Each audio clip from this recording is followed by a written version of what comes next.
টিউজেস হোক, আইএনপিটি হোক, আইপিএফটি হোক বা ত্রিপুরা মথা, এই সবগুলো দলের ভিতরে দেখা যায় এই লোকগুলোই, তার বাইরে কেউ নাই। এই চেহারাগুলোই বিভিন্ন সময়তে বিভিন্ন নাম নিয়ে এরা এখানে কখনো কোট, কখনো পাঞ্জাবি, কখনো মাথায় পাগড়ি, এই তো এইভাবে তো শেষ করছে।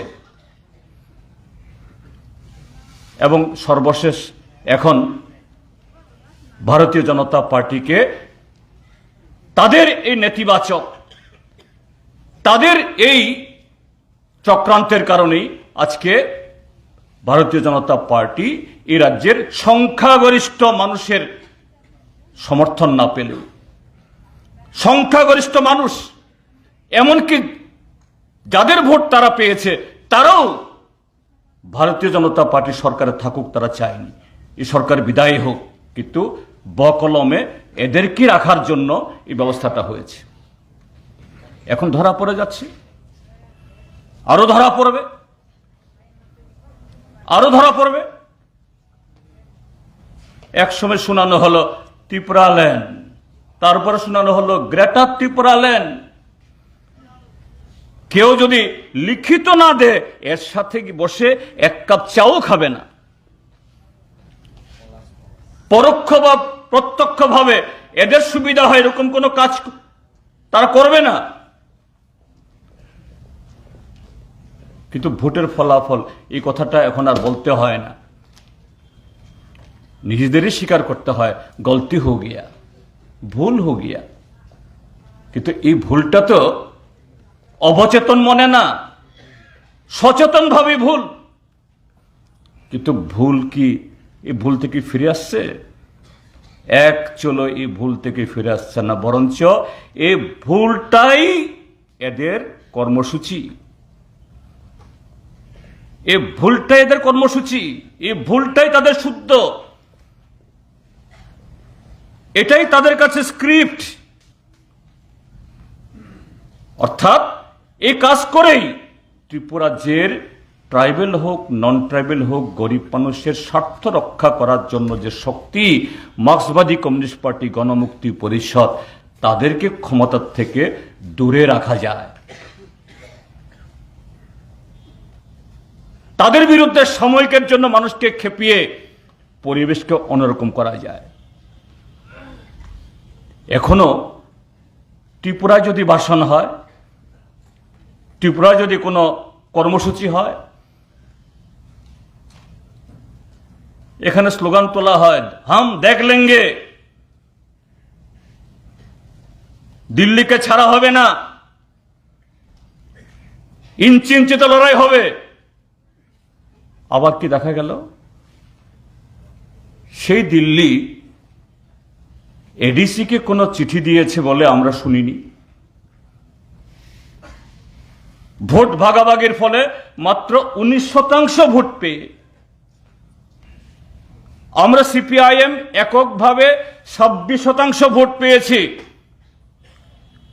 13টা আসনে কংগ্রেসকে সমর্থন করে সেখানেও সিপিআইএম এর আরো প্রায় 9% ভোট, সেই হিসাবে 35% ভোট সিপিআইএম এর গত বিধাতে আমরা সে আসন না পেলেও, কিন্তু মাত্র 19% ভোট পেয়ে ত্রিপুরা অর্থাৎ ত্রিপুরা বিধানসভাতে প্রধান বিরোধী দল, কেননা 13 জন এমপি এমএলএ। কেউ শুনেছেন দিল্লি থেকে স্বরাষ্ট্রমন্ত্রক বা কোনো মন্ত্রী ত্রিপুরা বিধানসভার বিরোধী দল নেতাকে এডিসির এম্পাওয়ারমেন্টের জন্য আলোচনার জন্য কোনো চিঠি দিয়েছেন? এবং ভারতবর্ষের কোন সরকার এটা করতে পারে কি? যদি অনিমেষ দেববর্মা বিরোধী দল নেতাকে যদি এডিসির এম্পাওয়ারমেন্টের জন্য যদি তাকে চিঠি দেওয়া হয়, তাহলে জিতেন্দ্র চৌধুরী সিপিআইএম এর লিডারকে দিতে হবে। এটাই আইন। ভারতবর্ষের সরকারে তারা থাকতে পারে কোন দল, তার মানে ভারতবর্ষের সরকারি কোনো দপ্তর বা ভারতবর্ষের সরকারের কোনো পয়সা এটা ব্যক্তিগতভাবে বিজেপির পয়সা না, এটা দেশের জনগণের পয়সা। কাজেই গণতান্ত্রিকভাবে যদি ত্রিপুরাজ্যের মঙ্গলের জন্য, উন্নয়নের জন্য করতে হয়, এই চিঠি যদি দিতে হয়, প্রকাশ্যে পত্রিকায় বিজ্ঞাপন দিয়ে, চিঠি দিয়ে সরকারকে, বিরোধী দলকে, নির্বাচিত সদস্যদেরকে আমন্ত্রণ জানাতে হয়। কিন্তু আমরা শুনিনি।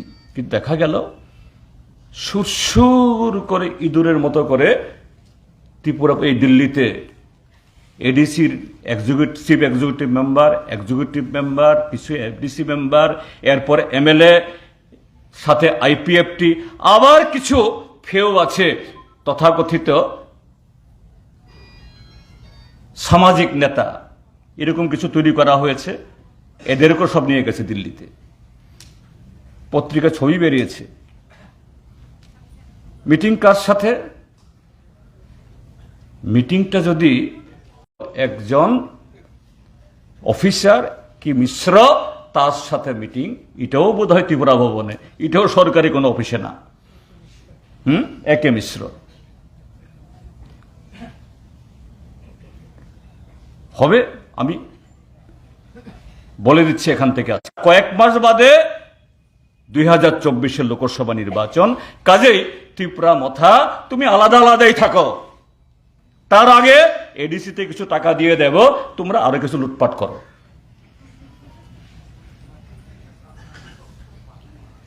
গ্রেটারও না, বিগারও না, স্মলার বা ছোট্ট ত্রিপুরা ল্যান্ড হবে না, কিছু হবে না। এর মানে এটা কি?